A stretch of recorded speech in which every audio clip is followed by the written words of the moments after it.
Hi guys, it's so good to be back here, and today I want to talk about something very, how can I call it, something we don't usually talk about, and that is shame. Shame. And this shame comes from so many things. So first of all, what is shame? What is shame? That is a starting point. Shame is the feeling that arises when something dishonorable, improper, or ridiculous is done to us or by us. Yeah, so sometimes it's done by us, other times by other people to us. And shame can have so many faces. So let's start with shame done by us. Now, with shame done by us, let's say you have a good friend and you betray them and then you become guilty. Then you are filled with shame because of what you did. Or if you cheat someone, that act of cheating shames you. Then what about the things that are done to us?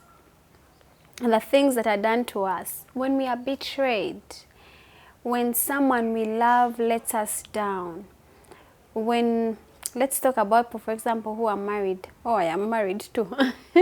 Let's talk about people who are married. If you are married to someone you really, really deeply care for, and they, for example, cheat on you, it shames you. Or if someone that you love stops caring for you or treats you in a way that is dishonorable. We've been seeing videos on the social media doing rounds about a little child that was being sexually abused by their uncle. And the lady, the mother of the child, recorded a video of this child and the man shortly after the act and kept saying mulamu, mulamu meaning in-law. So that kind of thing would shame that child when they grow up. And I found it quite unfortunate because the person who was recording the video focused more on the child than she did on the man, the mulamu, who did whatever he did to the child. And that also shames the child. So as I share about all these things, I want us to introspect and think about those things that shame us, those things that actually hold us back, because there is a way shame messes with us. Once you are ashamed or you feel ashamed, it's like shame just lifts you up from your high horse, which is ideally not a good thing, but gets you up from who you are as a person, your identity, and then puts you in a certain corner and says, this is where you belong. Yet it is actually not the truth. So I want to look at the many faces of shame.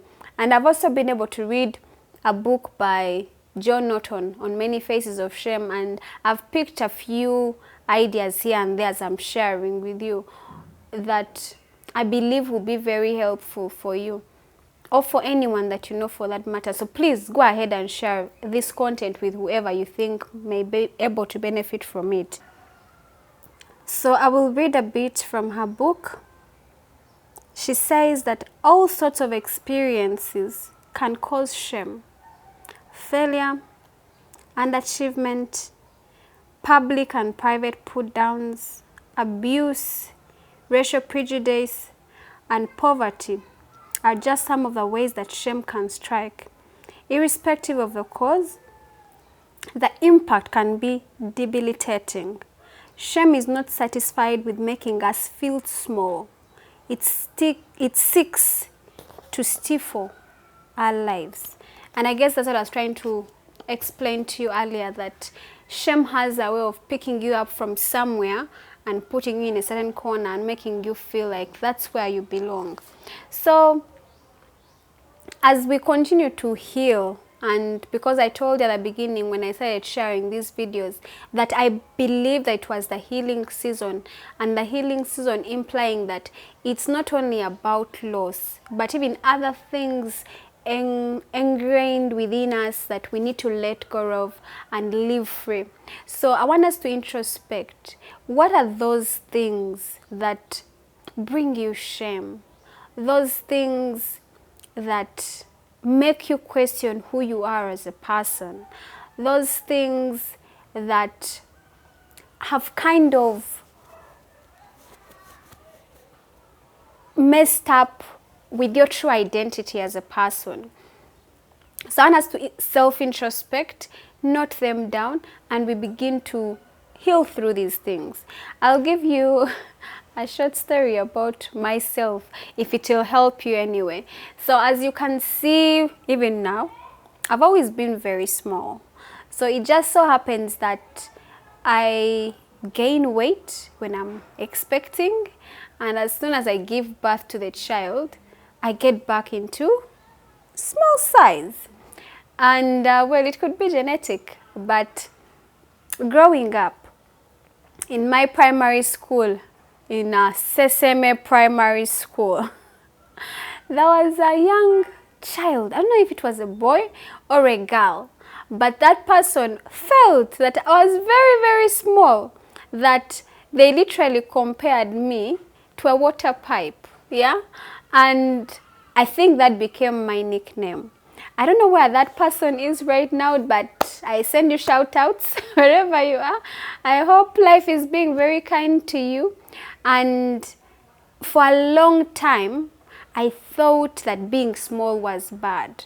I thought that being the way I am was not really nice, because for you to really feel like woman enough and all, you must be very curvy and all big and I don't know, all sorts of things. But for some reason I was small. And as I grew up, however, I noticed that women were now struggling to go to the gym, to exercise and become smaller.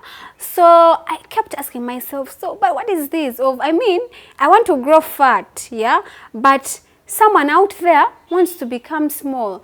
And then this thing that had been put in me when I was a child by that other fellow child when I was younger also made matters worse, because I now asked myself, so why did these guys give me a nickname like that? So I'm small, I'm like a pipe.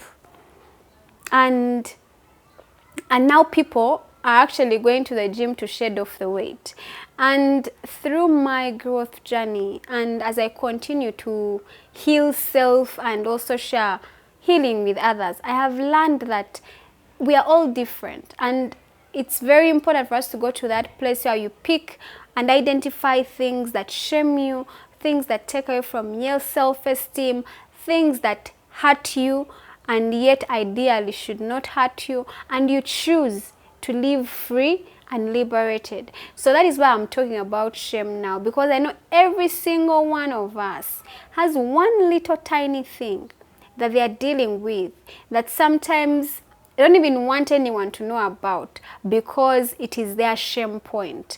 And this shame point usually gets exposed at a certain point in our lives. It might be at our workplaces, it might be in our marriages, anywhere. It will just randomly come off, and then you're like, oh shoot, this actually might be because of something that this person has been dealing with for a long time, and they've just not gotten to that point of allowing that, you know what, this is the problem, I need to deal with it. So that's why I'm asking us to introspect, find out what is that shame point and what can you do about it. And gradually I've also, like for example now, I have accepted that, you know what, I may not be able, because someone actually told me that maybe after I have like 3 children I'm going to grow big, but baby number 2 and voila, I'm still small. Small but enough.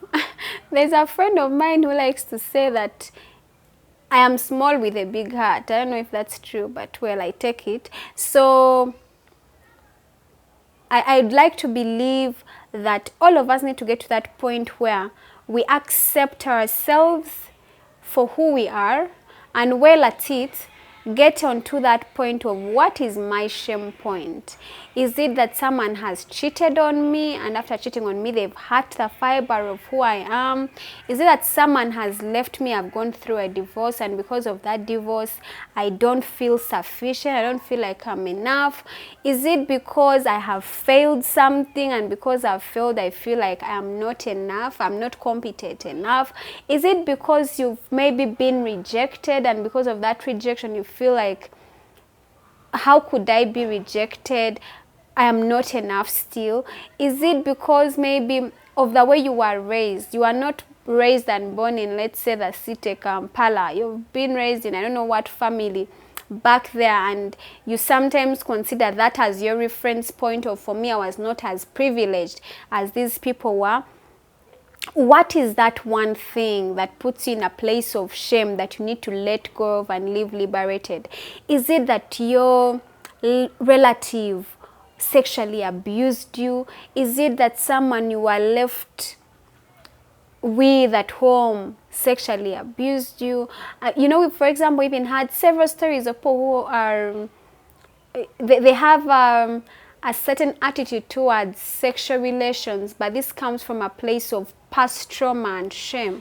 So it is very important that we go back to that point of, why am I the way I am? Why do I feel the way I'm feeling? And most importantly, the biggest question being, what happened to me? And as you figure out what it is that happened to you, you go back to that place of, okay, so what is actually my true identity? If you separate what has happened to me to who I am as a person, because then that also gives you a clear perception of who you are as a person. So, like I've gone through the different ways. It could be failure, it could be rejection, it could be somebody has cheated on you, it could be that you've committed adultery maybe, or it could be that you got pregnant before you were married and yet you're from a Christian home.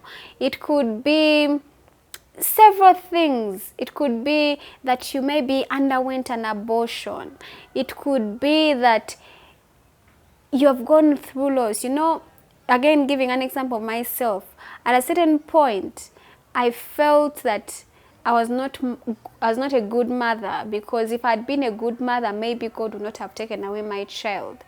If it is God who took the child away, again, those are things that we need to decipher, because I mean, religion, Christianity and all, but sometimes, well, we are told that it is not God that takes, it is the devil, but then also they tell us that the people who leave us go back to God. So there is that confusion that we need to deal with. But yes, I struggled with wondering if I was a bad mother. And of course, loss in itself shames you, because like, okay, so I'm now an orphan, or maybe I'm now without a child, or maybe there is this. So every little experience that we go through, in a certain way, depending on what it is, creates a level of shame on us.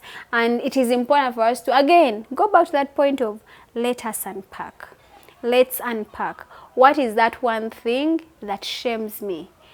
How do I get to that point of calling it out, dealing with it, and choosing to heal? Like I've shared with you, here we are intentionally choosing to redefine our past for a more fulfilling present. If it is the issues you've gone through in the past that you need to deal with, it is time for us to unpack and deal with it. So I hope you have picked something from this video, and if you have and believe it would benefit somebody else, please go ahead and share it with them. I know some of the things that I share are a bit too personal and too deep, but it is part of going through the healing season, because this is the healing season.